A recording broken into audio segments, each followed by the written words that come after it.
Mga kababayan, gusto ko lamang pong kontrahen yung mga sinabi dito ni Harry Roque. Pakinggan po muna natin at ating pong pag-usapan. Ito na po. Nakikita ko ang mga nangyari sa ating mga kapatid sa kingdom. Talagang ako po'y nahahabag. Pero nakikita ko rin na ang pinagdaanan ng kingdom, pinagdadaanan ngayon ng lahat ng Pilipino sa kalbaryo ng presidente na bangag! Baryo ng presidente na bangag! Baryo ng presidente na bangag! Dalawang bagay po ang natatandaan ko sa sinabi niya. Una, yung sinabi niya na kung ano daw po yung pinagdadaanan ng mga tao sa KOJC ay pinagdadaanan daw po ng mga Pilipino. Yun po yung aking pagkakaunawa. Pangalawa, yung sinasabi na kalbaryo sa panahon po ng presidente na bangag. Yun po yung nagmarka sa aking isipan.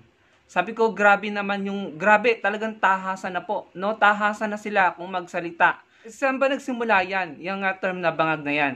Kung hindi po ako nagkakamali, kay Maharlika po yan nagsimula. Ano po bang sinasabi ni Maharlika? Si Maharlika nung isang taon pa niya sinasabi na may ipapalabas silang video pagdating ng April, ng June. Pero ano na po, July na. No? Ang pagkakaalala ko po sa mga sinabi niya, April, June, or July. Eto na nga po, July na. Wala pa rin kayo pinapakitang video. Kitang-kita na ang intensyon nyo lamang po ay manira, no, ng imahe. Yun po yung observation ko kay Maharlika. Kaso, ang problema, wala namang pinakitang video si Maharlika, no? Pero itong mga ito, ginagamit yung term para i-describe po ang Pangulo ng Pilipinas. Uulitin ko, Pangulo po ng Pilipinas, yung kanilang ginaganyan. Head of state, pinakamataas na namumuno sa ating bansa. Kaya nga sinasabi ko sa inyo, kung gusto nyong bumati ko, sana tanggalin nyo na yung pambabastos dahil hindi talaga kayo makakakuha ng suporta. Yung sabihan mo sa harap ng maraming tao na supporter nyo, yung Pangulo, na ganun, bangag, hindi nyo kino-consider yung ibang tao na hindi sumusuporta sa inyo. Never talaga kayo makakakuha ng suporta dahil mas maraming tao ang hindi sumasama sa inyo dahil sila ay naniniwala sa Pangulo, tapos yung Pangulo na sinusuportahan nila, yung Pangulo na minamahal nila, ay tinatawag nyo ng kung ano-anong term, di lalo nyo lamang pinalaki yung lamat, lalo nyo lamang silang itinulak palayo. Umpisa pa lang, hindi na kayo nakakakuha ng suporta sa mga tao, sa majority, tapos ganyan pa kayo. Ganyan ka pa magsalita, Harry Roque. Grabe yung kalapastanganan sa mga binitawan niyang salita. Tapos sasabihin nyo na yung nararanasan ng mga taga-KOJC ay nararanasan ng mga Pilipino ngayon, na majority ng mga Pilipino, hindi totoo yan. Kahit nga yung nakikita kong mga ordinaryong Pilipino nagtitinda sa palengke, nagta-tricycle, namamasada ng jeep, sila ay nagsisikap sa araw-araw nilang buhay. Yung mga ordinaryong manggagawang Pilipino, nagsisikap sila kahit nakakaranas sila ng difficulties, patuloy silang nagsisikap. Hindi sila ganyan na ginagawa nyo na halos regular talagang nagrarally. Para ano? Para lang i-push yung inyong interest. Dapat ang interest natin pare-pareho ay nasa bansa natin. No? Wala na. Sobra na yung ginagawa nyo. Sa akin pong nakikita sa ginagawa nyo, Harry Roque, ay ginagalit nyo yung mga tao. Yung mga supporter nyo, ginagalit nyo para ano? Para magalit sa gobyerno.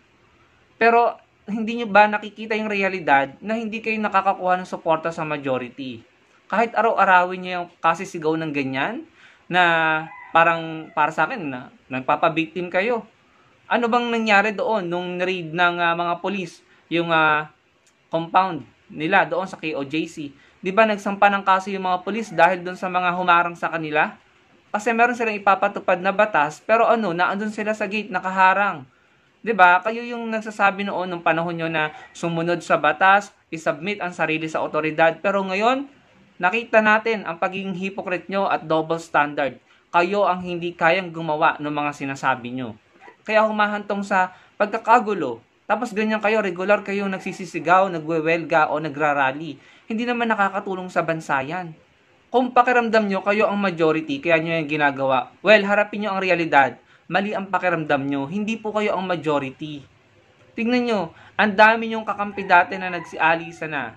Mapa-politicians na kapartido nyo, mapa-supporters nyo, mapa-vloggers na dating nagbablog in support sa inyong kampo. Pero ngayon wala na. Yung mga taong neutral dati, hindi yan kakampi sa inyo. lalong-lalo ng mga kakamping. Maling-mali na sasabihin mo, Harry Roque, na kung ano yung nararanasan ng miyembro ng KOJC ay ganun din ang nararanasan ng mga Pilipino. Hindi totoo yan.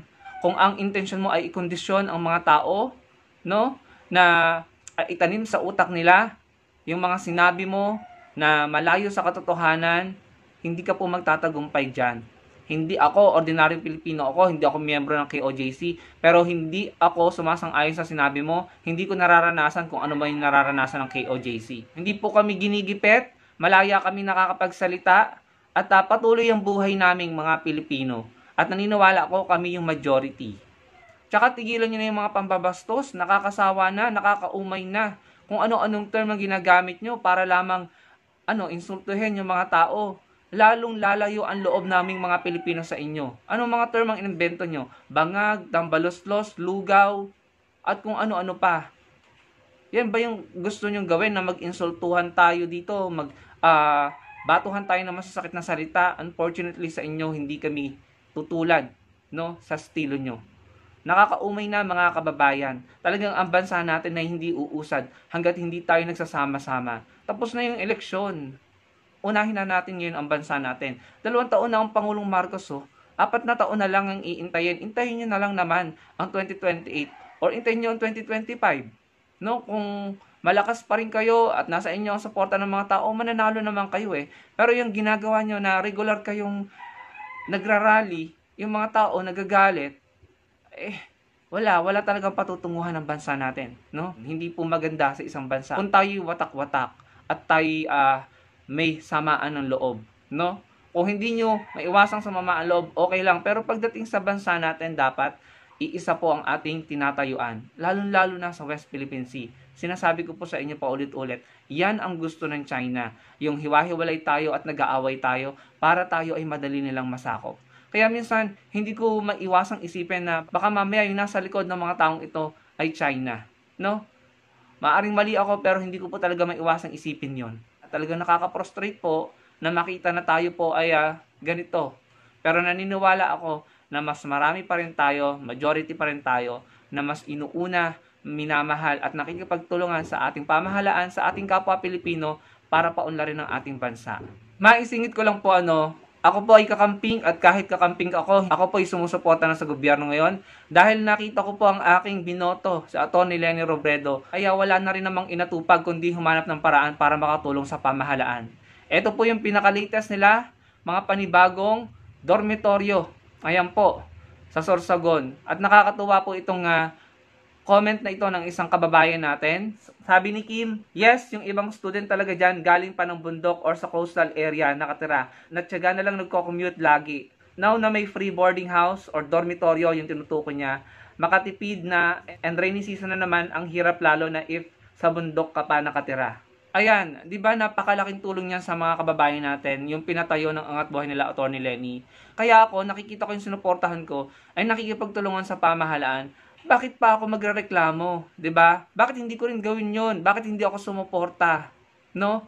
So tignan niyo mga kababayan, kung yung oras, enerhiya at ginagastos nila Harry Roque diyan sa kanilang pagrarally ay ilaan nila, no, sa paghanap ng paraan or sa pagtulong sa ating mga kababayan na nangangailangan. Kagaya ng mga estudyante na sa bundok pa or sa coastal area nakatira, patayuan nila ng mga dormitoryo kagaya ng ginagawa nila Atty. Leni. Malaking tulong po 'yan sa pagpapaangat ng edukasyon or kalidad ng edukasyon ng ating bansa. Malaking tulong yan sa mga estudyanteng nahihirapan na araw-araw nagko-commute, nagtatravel para lamang makapag-aral. Sana ganun, humanap na lang tayo ng paraan para makatulong, makatuwang ang ating gobyerno, ang ating pamahalaan para paunlarin ang bansa natin. Kaso ito, magsisisigaw sila dyan, magrarally sila dyan, mga masasakit na salita ang bibitawan nila. Pinapasakit lang nila ang damdamin ng mga kapwa nila Pilipino. Pero anong napala ng Pilipinas sa mga Pilipino sa ginawa nila? Wala. Sama ng loob ang napala, mga kababayan. So kayo na lamang po ang humusga. Nakaka-prostrate na po kasi. Maraming pong salamat sa panonood.